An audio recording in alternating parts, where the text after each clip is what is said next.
Ia onisi na vaenga pena whamlaulau ina tule amtanga ia ole onisi o mtaapu ia pe ona whaakino tani nei ia o mtaapu tau ilungo ole gender-based violence o tūlanga iai I sauwanga ia o lato uma utitono ainga ia so whalatonga lava mtūlanga iai onisi o mtaapu ia lo o whaangaselo wau vaenga des o me tau side event ese mai lava I tūlanga iai pun tanga po forum kia pe ona to malaulau ina tule tanga o women's forum, youth forum, papina ko business mal people's forum ia o misi vainga ia patindo lava ko tele tile I meta o le swing o le sau ia o misi na vainga ile kasi foi o vainga le na amata na le la ke tia le na papina ona long chai ia matualo ia ko se ta so tu si ta o le children's voice e wa papina ona pa ona tu pa se ia ela tule te mai ta ia mo na sapato o shanki polo sa sala pasifisa ia ile te mai ta palo mia mai la to uma ia o oto ai ia ni se vai ole au ngani le o fa I ta yo le malo ta fulena ia tu sai ina ia vave ona la to ngai ia pa tino ngavena ina ia so swani le tele o papita o le o tu mai me se la vesulanga o le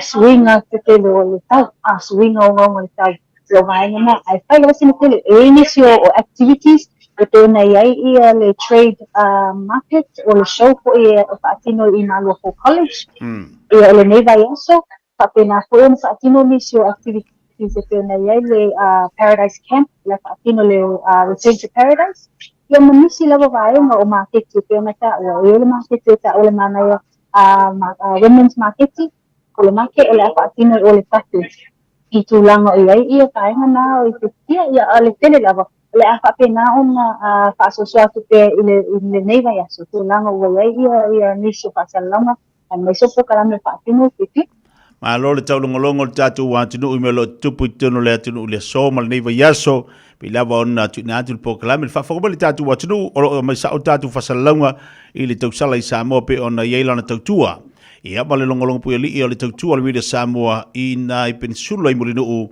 I le tūlanga o lo ia I le tātou wale si whasalau o tu epi ia o ilo uma tātou la le vaenga ia ai malo whaftai whaima whaisau tau maftanga aioi au wale la warse rengi wale ke pua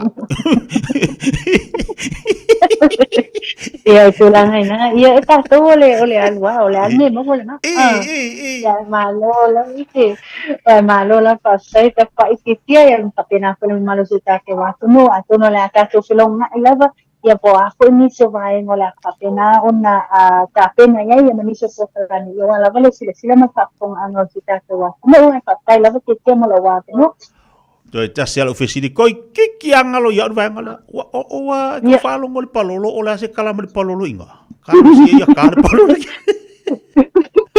wasu nga kal palolo ni kenya o wasu nga ka o eri kal palolo o eri kal palolo o no tula nga yo wo failo basina bebe si so tele ile pontanga ne yo pe wo tau malo tola palolo ai o na khalma malong waktu ia la pikalana itu lang ay palolo titi kai mala fi palolo usa pele kal palolo ka ke fa fe kai ma ngai la le fa kai awa ke va besu mai or kausala si e sau pe man kal palolo fa bon ko lo pa si fa tai mal ta bakala ben nei Taeao anga le tu lo awai tu lo ta tu watino ia wa fo il tulanga tiu te mangaluenga ia awa fo le to ina mai o me tupu tiro le atunu le mandeva yaso ia ma tulanga pe ona yai maria tele fai valo flipa le tofinga alo fa tu tatu po kalame ia be se fo tatu ofisa fa salau ia mal tatu finga luenga ia o to sala pe ona e Samoa ya pastai panu tele ina le ne aso ke tia pe so mai mania so I fu mai man we ale le o to sala po kalame Fiafia mai le do le tofinga a Isha Hood pe ona I mafuta mai ia le Taeao o to sa o mai lava melo tupu tolo le tatu wa tinu le Taeao nei ia na la lo wa fa fonga ia o lo fa nga solo la ni so furutanga tektasi la wa ini furutanga fu ia tektasi o la wa fa nga solo le la lo ia mal tatu finga luenga pe ona ira fionga ngal mana tipe tanga vai pe ta ua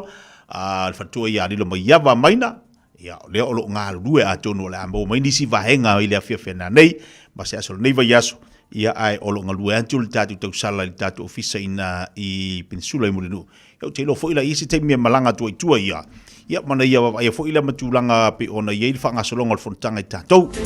A wari ngali antu o le tatu watanu Samoa le vaiaso le nei ma le tāpenanga ma le tulanga o le ia i le fonotanga ma le tuane lau tatalo le tatu malo.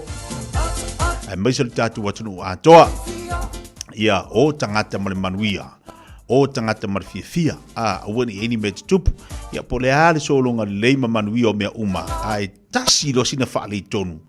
Ia e mafua fo ia ona fa le tonu o tātou e mafua fo ia ona fa le tonu se me o tātou au tangofi fo tātou to e fa leanga ai a tātou lango mo tātou ngaru e fa tasi tātou a pongi le tātou a whainga malo ma tātou tātou watunu de time le ia o ia le funtanga ai ele tātou tantonunga o le a fua mai se me le lei ia lo atu nei tai la tu watunu fa peatu taimi alu malanga le tatu palimene Samoa matu wo matu wa aile manai o Samoa matu furtanga pe ona o le tala avena tala le leile na o le amalanga atu isi atu nu o la langi i latu sui wa awai atu le furtanga lea o le alatu avatu se tala le lei tu fatu la atu nei mu latu atu nu mai o ka se manai o Samoa manai o le atu nu matu bava ai file mu o tangata o mea no fo ai o mata fanga o ina ilo ke wa lo aku se afedika ngofo i Samoa fo ilo ngako nguka penga se malanga le la ko fo ipiko mau ilo na tupe e feso swani ne tatu ai Samoa fa tari malo te lele tamau ai ngole a tupu mai pe ale le ai nge ialu alu fo i oka i maua ku fo isi kema sesi fa pe mai e lale su e ako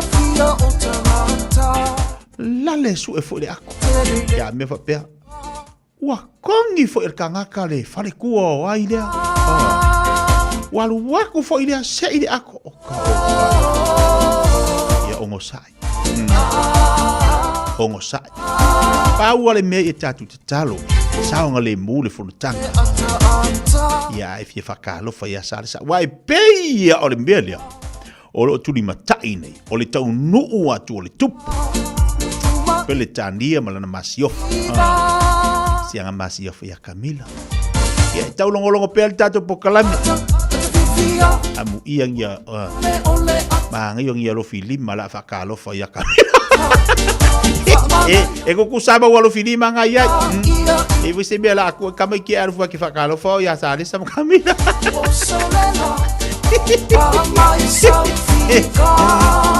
ya se me o ngalo wala kwa o lo ni male onge e ka ele i mama ese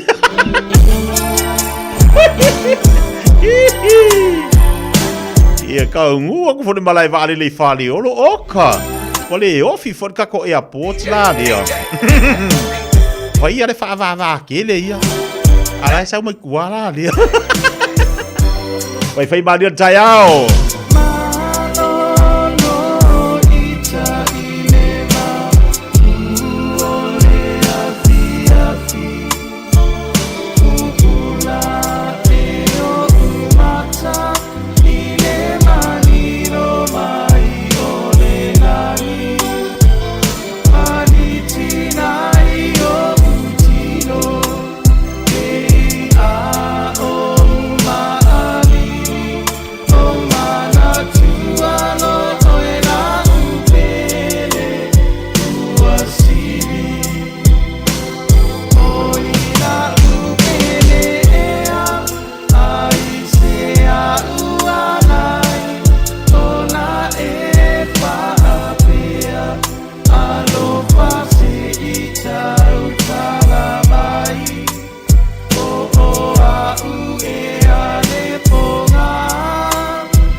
le vai ma Fiafia nga mo tātou le asunga fua.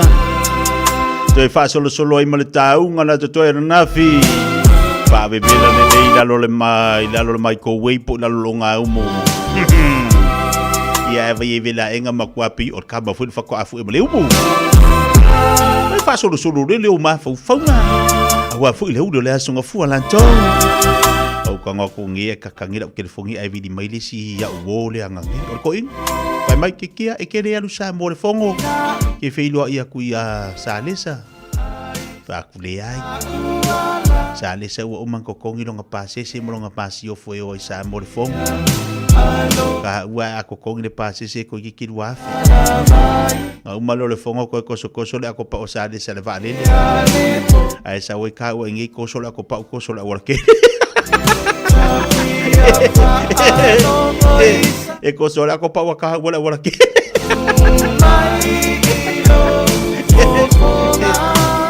ora kali ora ngofua ya si mela ka ko finga so ai fua lo le vai badi o vai le Taeao disi for tatu wa tu lo ma futa mai lungo pega fai langi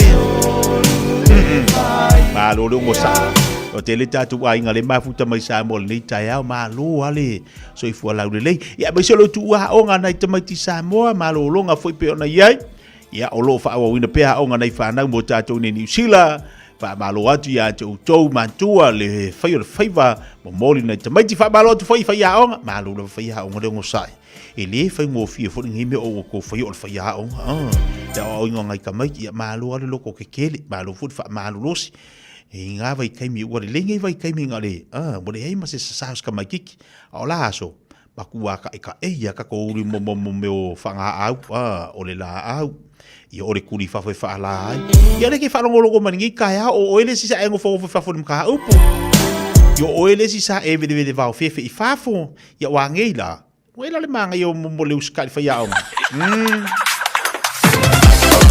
ele kiri o ko ka e fu ka ko di fanga Dos por fitu bilita talo le tula suma lua mo fa vivianga le me to fanga me ke tali wa to va to proclame le mo o e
Finau mo sa manuia i le Unitec. O le alango-lango malosi le Unitec mo oe. A wasau ngā luenga le lei le lumanai. Fatupla ia lo tomai le architecture, engineering ma le social work. A o tawina oe se matata fou. Pe o le pisinisi ma ona baenga ese. Esi dia ma le se lau mata upu e pula lava oe. Tusa lava pe tele i mautonu po le asau mata upu e ave. Sila mamao mo sauru mana i manuia. Le sitara nei loa i le Unitec. Tanga iane i le unitec.ac.nz. Mo so mana onga tau palamba po le kesi wala au loa le Seal Plumbing and Gas. La tau te wha pipi na ma wha le leia paipa o le fale. Fale le tā ua. Boilers o ngā umu kesi. Paipa pe a liki maisi. Talia wins quotes. Wala au loa fui maono ma yu umpulusi. Ma Steve o le Seal Plumbing and Gas i le olua tasi fituiva tasi lua. Olua tasi fituiva tasi lua. Tau iaina e whafonga le Radio Samoa le nei whasilanga e tō se ai le se 40% mai le tau o le itu la mua o lau ngā ruenga. O le A1A Tree Care Limited, lātou te whaia au onanga nei. Teu, whamama, whangata, te ave sea li la au mapongati mai lo whanua. E ma whai fo na lātou te wina lau tonga la au matoi te tau. Wasilia mar se fulu tau sanga o lana tautua. Wala au loa le A1A Tree Care Limited, le olua tasi olua o tolu ono o. Olua tasi olua o tolu ono o. Nā alofa Samoa, wa ule nei o kāsputi alu, a wale sui ale ngila ula ule ki o. A eva mai ina se fudu lima iwa kolu, a mo, Radio Samoa, vevela a. Ua mawhai o na aura tula polo kalame le leimo o e aso taitasi o na o le langolango malo si le whale maliu a se alo le aturuu o ese tātupu Funeral Directors i Manukau City. Polo kalame le leimo o e talo falaba. O le tasi le nei o me tutia ale mātou ainga o te VIP le atua o se tina e alu tele lo na taimi e fisosoani ai i le lau tele o tangata ese. Masani o na ofai atu iai. Ele ai ni tangata o lo o ngā loe whatasi mana tangata e fisosoani o lātou manao. Ai le mawhai lava o na tau fia lo na fia fisosoani i tangata o lo o wala watu i ni fisosoani. E wha manatu mai ai e mātou ainga i a Taeao. Le mawhau o le au auna. Ia tu ese lo manatu na o e lava o na e manatua Yesu. A o sasa ma whianu i ei tangata i ona fufonga ma whaatautau le sa tauro mātanga. O le ngaluenga le i le lofa wha au na Yesu mo oi maau. Na ngalo na ti ngā o na sa mawhauwhau ina ia whaolaina i tātou. Na totongi lo na toto masaa malo na ola lo tātou whaolatanga. O aso nei a le aise tupe ua le oso se fiafia e au auna. Na tuina atu lo na tangata e tau e muina ma whai ma mea ula le au fariseio ma le au tusi upu. Sa lātou tau e mu ma whai ane. Na ia whaola i tangata. Ai le me whai e ia o na whaola i ata ia. A whai o oio le tupo Israelu. Ina alu i fuia i lalo. O na mātou tari tonu ai le i ata ia. I le anganga le au auna e le te e atu i whai tionga e le maa foi i whai tionga. Ona o lona mawhauwhau e tau lai i a whaatau nuu le whina ngalo ma le wala awa le atua na tofi ina ai. O le anganga o le au auna e whaalango mea oma i le atua. E ui na ti ngā ina ma wha o ngā ina, ma wha avalea ina ma wha amativa ina, ona o lona alofa i tangata. Ai ua iai le whaatua tuanga, e toe wha le leia e le atua mea oma. O le anganga o le au auna na te amoina le sa tauro whaatasi ma Yesu. A wā a whai e mawhai o na tātou amoina whaatasi le sa tauro ma Yesu. O na mawhai lea o na tātou te talo atu ia wha mangalo ia i lātou. A wā o lātou le iloa le mea o lātou whaia. E moni se moli mau, e whaapea o le tātou lata ia Yesu, o le mau lalo fo i lea o le tātou manatu ia i tātou lava. The closer we are to Jesus, the less we think of ourselves. O le anganga o Yesu i lunga o le sa tauro, ia tātou maua le anganga o le au auna, e pei o na ia whaatino mai le sa tauro. Talia o ia e vea mau whaaola. Manatua e le leimo oe. o le ese tatupu funeral directors o se fale maliu Samoa o le tali foilea o taimi whaingata ona o le malanga al maliu maleoti e mawhaifoi ona latu awina atu ma awina mai tino maliu o e pele mai so se atu nuo lalolangi mala auno le ese tatupu funeral directors i le lua ono lua toru fitu o pea fiu ane ele se fulu male balu Norman Spencer Drive Malu City.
Siu fonga malir sunga Jack se ese malpese le fa mai tu mal proclame ele mo oe upu a manta le fiong pa ele tu pena fa fonga ba yen sunga fa fenga so li longa yo su mat fa tu ya sunga ngongo lu tau fa le nganga le mo tantou le ni fo yaso o le fo ile le tu le tatu o marsi u proclame le fifia mai mo le ni Taeao le songa fua le nganga le fa tai fa tik tiri sa mo lu atu pele le tatu ba tanga a manta le ni fo yaso pio nei tu te manga luenga Malu fa tentali ai non lipo klabi tono lo moto mo loa tono lo farfinga luenga tono lo sa le te fa fonga mai ai le nei fo Taeao ia bal manatu o lo so longa le manuio faiva ba se fo le Taeao ni po klame ale tau tu al radio Samoa ia o so se vaenga lava o le te mafuta mai ai le tatu tu filo le so Taeao le lo fo le li po klame le so Taeao o ni ngali atu alto te pale inga Ia tau tua nā le tāua nei po kalami mo tātou toi whangu whamanatu lou ainga i se manuia.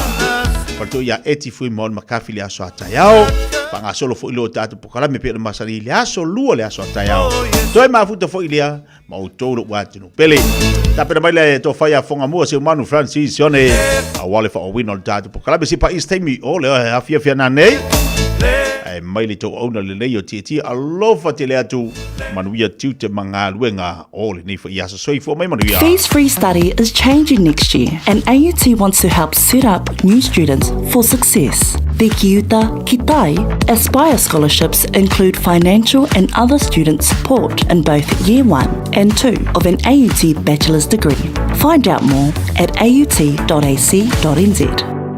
Whai mea alofa I ainga maua I Samoa, e ala ili whaatawina o se hotel ta alofa voucher. E mawhai ona whaongaina mo aso ta ua whailongaina. E pei o aso whanau, whaipoiponga, pe whai malolonga mo ta whawhawai whaiungo vai aso. Whaatau e oi New Zealand nei, ai piki e lau ainga I Samoa. Tanga I ane ili pacific40.com/hotel. Ma whaatau nei loa. Pe wala au ili o lua tasi, o valu tolu tolu, lua lua lua tolu.